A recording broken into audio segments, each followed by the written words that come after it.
हजरत उम्मे ऐमन को सैयदा आमिना ने बुलाया।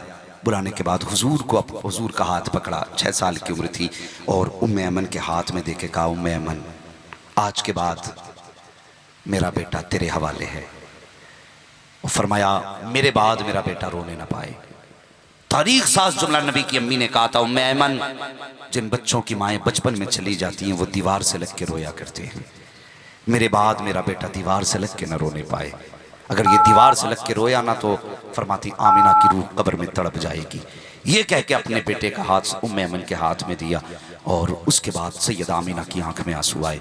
हुजूर माँ का चेहरा देख रहे हैं। मेरे हुजूर की अम्मी ने यूं बाजू फैलाए, फैलाने के बाद कहा था, मोहम्मद मेरे बेटे आज तक तूने सऊदिया से लोरियाँ ली हैं, हलीमा से लोरियाँ ली हैं, सुमैया सीमा से लोरियाँ ली हैं, आज आखिरी बार अपनी माँ से लोरियाँ सुन ले। अल्लाह अकबर ये कह के आवाज़ दी, हुजूर आए माँ के सीने से लिपट गए। कितना अजीम मंजर होगा वो जब कायनात के सरदार का सर माँ के सीने से लगा होगा। अल्लाह अकबर। हुराने जन्नत भी उस वक्त हसरत से सैयदा आमिना के आंचल को देख रही थी जब मेरे हुजूर माँ के सीने से लगे हुए थे। अल्लाह अकबर। सैयदा आमिना ने हुजूर को सीने से लगाया है, लगाने के बाद बेटे को सीने से हटाया, सामने बैठाया। अजीब मंजर है, 6 साल की उम्र शरीफ मेरे हुजूर की है, और मेरे हुजूर की अम्मी ने बेटे के सर पे हाथ रखा। अल्लाह अकबर। ये वो बच्चा है जिसके बाप का विसाल पैदा होने से पहले हो चुका है। अब माँ बेवा माँ ने हुजूर के सर पे जब हाथ रखा है, हुजूर की आंखों से छम छम आंसू गिरने लगे हैं। मेरे हुजूर ने माँ के चेहरे को देखा। सैयदा आमिना तो बहुत कहना चाहती थी, ना जाने क्या क्या अपने बेटे से फरमाना चाहती थी, लेकिन जब्त के बंधन टूट गए, हिम्मत जवाब दे गई। चंद बातें सैयदा आमिना ने कही। फरमाती, ए मेरे बेटे, मैं दुनिया से जा रही हूँ, हर आने वाली चीज को जाना है, हर नई को पुराना हो जाना है, हर चीज को फना हो जाना है, लेकिन मैं तो जा रही हूँ, मेरा जिक्र कयामत तक बाकी रहेगा, मेरा जिक्र कयामत तक बाकी रहेगा। अम्मा किस लिए? अल्लाह अकबर। नबी की अम्मी ने कहा था कि मैंने तेरे जैसा पाक बेटा जो जन्म दिया है, पता चला जिनके बेटे पाक हुआ करते हैं उनकी माओ के चर्चे हमेशा हुए करते हैं। अगर बेटे अच्छे होते हैं तो माओ के तस्करे रहा करते हैं। फरमाती है, बेटे मेरा तस्करा कयामत तक रहेगा। माँ किस लिए? का तेरे जैसे बेटे को जन्म दिया है। ये कहते कहते सैयदा की जबान बंद हो जाती है। अल्लाह अकबर। हजरत आमिना का विसाल हुआ। मेरे नबी माँ के कदमा के सर पे अपना चेहरा माँ के चेहरे पे रख के आंसू बहा रहे हैं। अजीब मंजर था। मुहद्दिस देहलवी फरमाते हैं, तो मर्तबा मेरे हुजूर ने कहा था, अम्मी और बोलो ना, बड़ा अच्छा लग रहा था जब बोल रही थी, अम्मी और बोलो ना। फरमाते 2 मर्तबा मेरे हुजूर कह चुके थे, माँ और बोलो। इतने में उम्मे ऐमन ने कांधे पे हाथ रखा। फरमाती है, ए बेटे, जो दुनिया से चले जाते हैं वो बोला नहीं करते हैं। उम्मे ऐमन के इतने कहने पर मेरे हुजूर ने जबान को बंद किया। मुहद्दिस देहलवी कहते हैं, ये उम्मे ऐमन का कहना था कि 2 मर्तबा पे हुजूर रुक गए। अगर तीसरी मर्तबा का कहते थे माँ और बोलो तो आमिना को उठना पड़ जाता, बेटे से बोलना पड़ जाता, इसलिए कि ज़बान मुस्तफा की होती थी, फरमान पैदा करने वाले खुदा का हुआ करता था। अल्लाह क्या कहने बाप। ये मेरे हुजूर की शान है। मुहद्दिस देहलवी फरमाते हैं कि हुजूर ने कितनी बार कहा? 2 मर्तबा। अगर तीसरी मर्तबा हुजूर कहते थे तो हजरत आमिना को उठना पड़ जाता। मगर बात कुछ और है। हजरत आमिना का विसाल हुआ। उस मैदान में, उस रेतीली पहाड़ियों में मेरे हुजूर ने माँ की कब्र अनवर बनाई। अल्लाह अकबर। अगर ये कब्र अनवर ऐलान नबुव्वत के बाद बनती तो तुम्हें लगता है जनाजे में कितने लोग होते? खुदा की कसम, कांधा देने की जगह नहीं मिलती, हाँ मिट्टी डालने की जगह नहीं मिलती, मगर नविश्ते तकदीर, हाँ ऐसा ही था कि कायनात के ताजदार को जन्म देने वाली माँ आज उस शहर में, उस वादी में खामोश हो गई है, जिस वादी में मिट्टी देने के लिए बेटे के सिवा कोई दूसरा मर्द नजर नहीं आया। अल्लाह अकबर। उसी रेतीली वादी में उम्मे ऐमन ने और हुजूर ने अपनी अम्मी की कब्र अनवर बनाई। हजरत उम्मे ऐमन फरमाती हैं, अजीब हाल था उस जमीन का जब मेरे हुजूर माँ को कब्र अनवर में उतार के कब्र बना रहे थे। खुदा की कसम, तारीख में कोई कब्र ऐसी नहीं मिलती है। एक कब्र अनोखी मिलती है जो मेरे हुजूर ने अपनी माँ की बनाई है, और दूसरी अनोखी कब्र करबला में मिलती है जो मेरे हुसैन ने अपने असगर की बनाई थी। आज तक इन दो कब्रों की मिसाल नहीं मिलती है। अल्लाह अकबर। फरमाती उम्मे ऐमन, हुजूर अपने हाथों से माँ की कब्र अनवर पर मिट्टी और पत्थर रख रहे थे। फरमाती छिड़काव के लिए पानी तो न था, लेकिन नबुव्वत वाली आंखों से मेरे हुजूर आंसू बहा के माँ की कब्र अनवर पे छिड़काव कर रहे थे।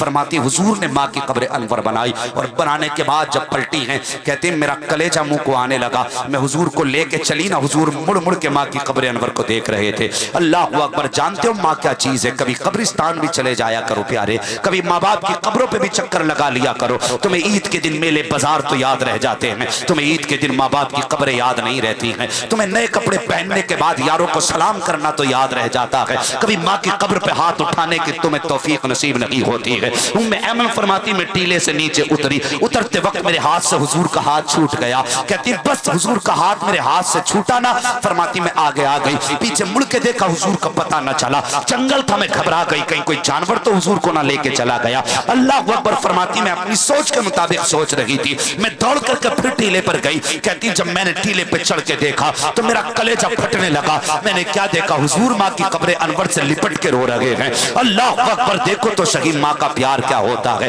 फरमाती बाप हुजूर माँ की कब्र से लिपट के रोए। मैंने हुजूर को गोद में उठाया, सवारी पर बैठा करके लेकर के चली। अल्लाह अकबर। ये सफर मुश्किलों का मेरे हुजूर ने तय किया है और उसके बाद फिर हुजूर माँ के बाद अपने दादा की कफालत में आए हैं। 8 साल की उम्र शरीफ दादा की थी, तो उस वक्त दादा का भी जनाजा उठा जब हजरत अब्दुल मुत्तलिब का जनाजा उठा है। अल्लाह अकबर। बड़े बड़े सरदार मक्के के जनाजे में शामिल हैं, तारीख गवाह है, हजारों की तादाद में लोग जनाजे में थे। लेकिन मुअर्रिखीन ने लिखा है 8 साल का एक बच्चा कभी दीवार से लग के इधर रो रहा था, कभी उधर रो रहा था, और वो कोई आम बच्चा ना था, बल्कि वो मेरे मुस्तफा की जात थी। आज मेरे मुस्तफा दादा के साए से भी महरूम हो चुके हैं। अल्लाह अकबर। उसके बाद चचा की कफालत में आए, फिर चचा का भी इंतकाल हुआ है। आज ऐलान नबुव्वत के बाद वो दिन आया है, 10,000 के मजमे को हुजूर ने देखा है, तो हुजूर को माँ का बचपन, अपने बचपन का दौर याद आया।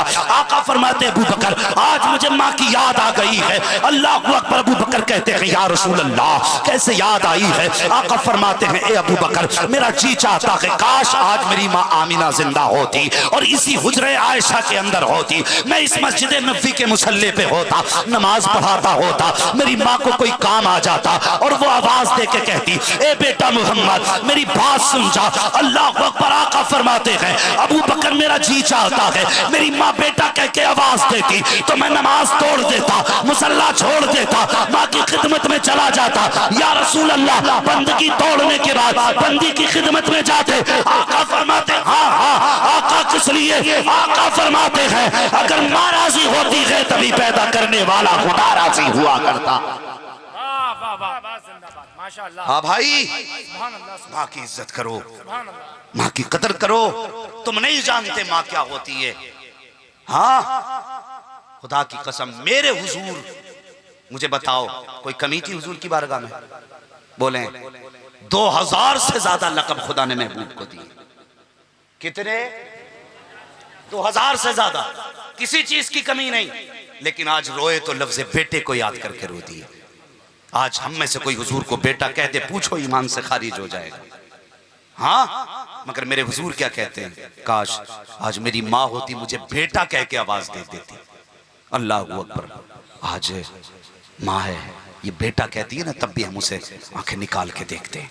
नौजवान जब रात को 1-1 बजे घर में आते तो बाप कहता बेटे इतनी रात को मत आया कर, तो बजाय इसके कि खुश हूं हम उल्टा जवाब देते हैं। नौजवान कहते हैं तुम कौन होते हो, तुम्हें क्या पता है? बाप कहता बेटे खतरा है, माहौल अच्छा नहीं। तो कहते हैं हम कोई अंधे थोड़े ही हैं, नादान तू नहीं जानता है, ये डांट नहीं खुदा की रहमत है। आज तुझे बोझ लगती है ये आवाज, अगर इसका जनाजा उठ गया ना और फिर तू रात को 3 बजे आएगा, कोई तुझे टोकने वाला नहीं होगा ना, तो उस वक्त तेरे कान ढूंढेंगे वो आवाज कहाँ है जो रातों को डांटा करती थी। आंखें उस दिन तलाश करेंगी उसको, वो चारपाई कहाँ है जिस पे लेटने वाला मुझसे पूछता था इतनी रात को कहाँ है। उस दिन तू तरस जाएगा किसी ऐसे शख्स को जो तुझ पे अपना हक जताए। आज ये जिंदा है तो इज्जत कर लो, इनकी कदर कर लो। खुदा की कसम अगर ये बाप सफेद कपड़े पहन के घर से निकल गया ना तो तुझे इसकी चारपाई तो दिखाई देगी लेकिन इस पे लेटने वाला दिखाई नहीं देगा। बहुत ढूंढेगा तो किनारे से लगी एक लाठी तो दिखाई देगी लेकिन उसे पकड़ के चलने वाला तुझे भाग दिखाई नहीं देगा। इसलिए बाप है तो इज्जत कर लो, इज्जत कर लो, बाप है तो कदर कर लो। मेरे हुजूर फरमाते हैं सहाबा, आज भी मुझे माँ की एक बात बहुत रुलाया करती है। आज भी एक बाप, सहाबा कहते आका कौन सी? फरमाते हैं मैं बचपन में ना छोटा था ना, तो 4 साल तक तो हजरत हलीमा सादिया के पास रहा। मैं छोटा था, माँ के पास आया ना, तो अक्सर ऐसा होता था मेरी माँ ना यूं बाजू फैलाती थी और मेरा सर अपने बाजू पे रखती थी। सुने, ये माँ की अदाएं होती हैं, बच्चों को अपने बाजू पे लेटाना। और मेरे हुजूर देखो किस चीज़ को याद करके रोया करते थे। कहते मेरी माँ ना मुझे बाजू पे सर रख के लेटाती थी और उसके बाद अपने चेहरे पे दुपट्टा डालती थी। वो कहते मुझसे छुप के रोना शुरू कर देती थी। हुजूर फरमाते लेकिन मैं सुनता था। मेरी माँ कहती थी अल्लाह, मेरा बेटा तो दुनिया में आने से पहले यतीम हो गया, ए अल्लाह अगर मेरा इंतकाल हो गया तो मेरे बेटे का क्या बनेगा। हुजूर ये कह के रोने लग जाते थे, यार ये माँ है, ये माँ है। आका फरमाते आज भी मुझे माँ की बातें रुलाया करती हैं, आज भी माँ की बातें रुलाया करती हैं। खुदा के वास्ते माँ की इज्जत कर लो, कदर कर लो।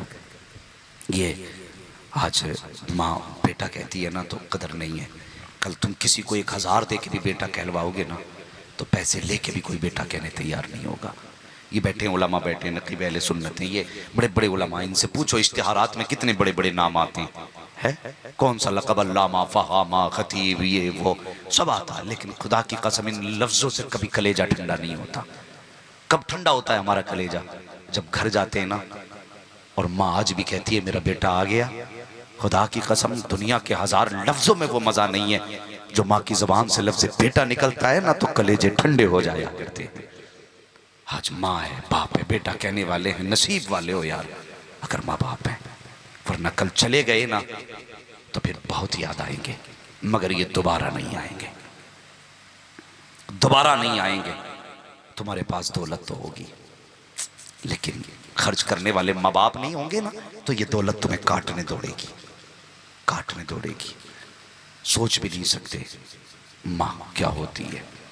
इसलिए फरमाया गया वक़ज़ा रब्बुका अल्ला तअबुदू इल्ला इय्याह, ओ लोगो तुम्हारे रब ने फैसला फरमा दिया कि तुम्हें इबादत सिर्फ अल्लाह ही की करनी है और इबादत के बाद वबिल वालिदैन ihसाना, उसके बाद तुम्हें माँ बाप के साथ एहसान करना है, उसने सलूक करना है। हाँ गोया मसीयत ये है अगर तुम पूरी रात खड़े होकर के नमाजों में भी गुजार दो ना, पूरी रात खड़े होकर नमाजों में गुजार दो और सुबह को तुम आंखें निकाल के माँ बाप को देख लो, अल्लाह पूरी इबादत मुंह पे मार देगा, पूरी इबादत मुंह पे मार देगा। और फरमाया गया इशा की नमाज पढ़ के मुसल्ले से उठ के सो जा, सुबह उठ के मुस्कुरा के माँ का चेहरा देख के नमाज पढ़ ले, अल्लाह पूरी रात तुझे इबादत करने का सवाब अता फरमा देगा।